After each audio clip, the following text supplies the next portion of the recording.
अब भैया आ गए दिन भर की 5 बड़ी खबरें सुनने, तो सुन के जाओ ये बढ़िया बढ़िया खबरें। लेकिन पहली खबर सुनोगे तो अपने बचपन पर थू करोगे, क्योंकि मैंने भी किया। खबर ही ऐसी, मैं क्या करूं?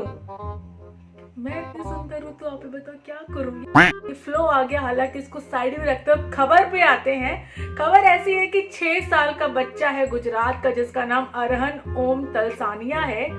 उसने 6 साल में कुछ ऐसा काम कर लिया जिस उम्र में हम लोग या तो मिट्टी से खेलते थे या फिर पूरा दिन जो है कार्टून या टीवी में वेस्ट करते थे।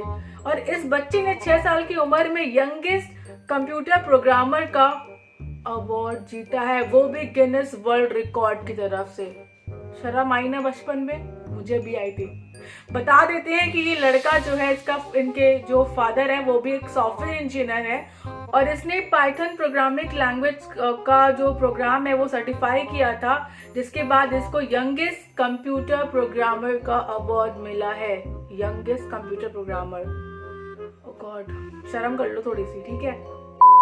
दूसरी खबर खुशी वाली भी और दुख वाली भी है। ऐसा क्यों? क्योंकि फाइजर की जो वैक्सीन कोरोना की आई है वो 90% तक, यानी 90% तक ह्यूमन ट्रायल में सक्सेसफुल हुई है, और पूरी संभावना है कि कोरोना को मात दे सकती है। लेकिन भारत में इसको अभी लाना नामुमकिन है। हाँ, क्यों? क्योंकि इसको स्टोर करने के लिए -70 डिग्री टेम्परेचर का कोल्ड स्टोरेज की व्यवस्था चाहिए, जो भारत में फिलहाल उपलब्ध नहीं है। तो इसमें वैक्सीन साइंटिस्ट गगनदीप कांग ने कहा है कि जब तक ये हमारे पास अरेंजमेंट नहीं हो पाएगा, हम इस प्रकार की वैक्सीन को बना तो लेंगे तो रखेंगे कहाँ? तो स्टोरेज करने के लिए तो चाहिए ना टेम्परेचर इतना कम। तो जब तक वो नहीं आएगा तब तक इस प्रकार की वैक्सीन का रखना और इसका हम लोग के लिए उपलब्ध करवाना मुश्किल है। मतलब नामुमकिन तो मैं ऑब्वियसली नहीं बोलूंगी, मुमकिन है, but it will take some time. Wow Angrezi, yes it will take some time. तीसरी न्यूज में क्या बताऊं, दिल्ली में जो पटाखे बैन हो ही गए थे, उत्तर प्रदेश ही बाकी था, वहां के भी 13 शहरों में पटाखों में बैन लग गया, वो भी 30 नवंबर तक। क्यों? ऑब्वियसली रीजन तो पता ही होगा, जो एयर में पॉल्यूशन, जो पराली की जलने से धुआं फैल रहा है, उसकी सजा हमें पटाखे के शौकीनों को भुगतनी पड़ेगी। हालांकि मैंने ज्ञान बांटा हुआ कि सेफ पॉल्यूशन, लेकिन एक वो बड़ा वायरल हो रहा था कि जिस दिन फलाना टिमकाना बंद हो जाएगा, क्रिसमस में आतिशबाजी होना बंद हो जाएगी, न्यू ईयर में ऐसा नहीं होगा, उस दिन से हम पटाखे जलाना बंद कर देंगे।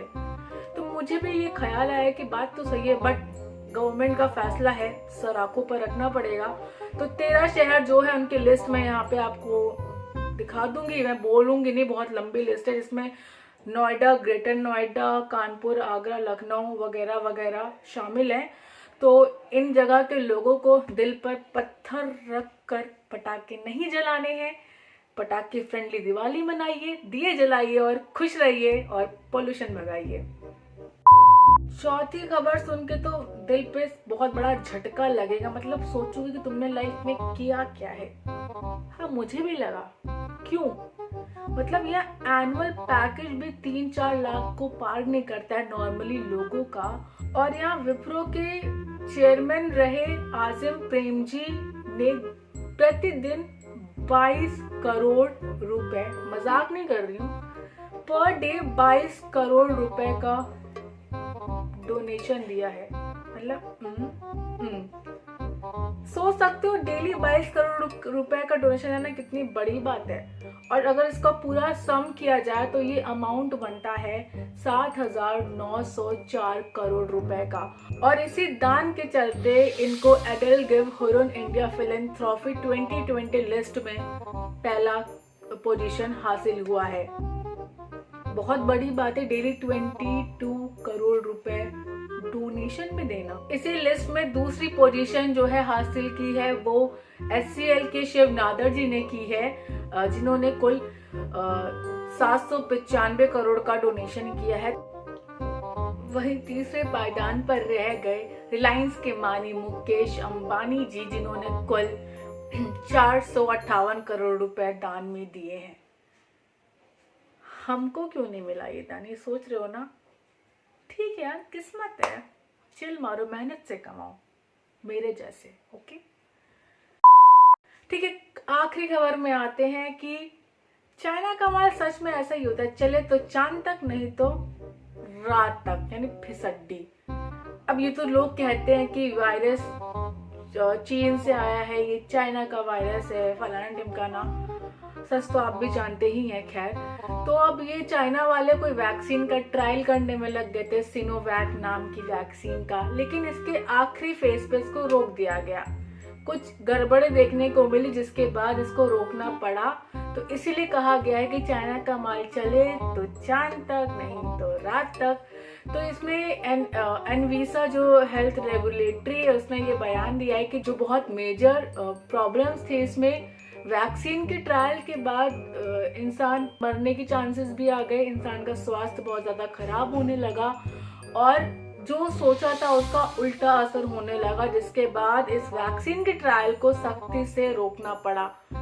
तो एक वार्निंग है कि वैक्सीन भले ही तुम मत लेना, लेकिन चाइना से आई हुई वैक्सीन का प्रयोग कभी मत करना। भारत वाले बहुत जल्दी बहुत बड़ा तोड़ निकालने वाले हैं, तो वेट करो थोड़ा सा और मास्क वास्क लगा के घूमो यार। तुम तो बहुत हल्के में ले लियो कोरोना को, ठीक है अभी, लेकिन ये मत भूलो कि कोरोना की दूसरी वेव यानी सेकेंड लेयर भी जल्दी आ सकती, बिकॉज विंटर्स हैं तो कोरोना का फैलना बहुत लाजमी है। तो प्लीज़ सेफ रहें, सुरक्षित रहें, घर पे रहें। बहुत ज्ञान बांट लिया मैंने, लेकिन आज तक की खबरें यही थी। इजाज़त दी मुझे, मैं चलती हूँ, बाय।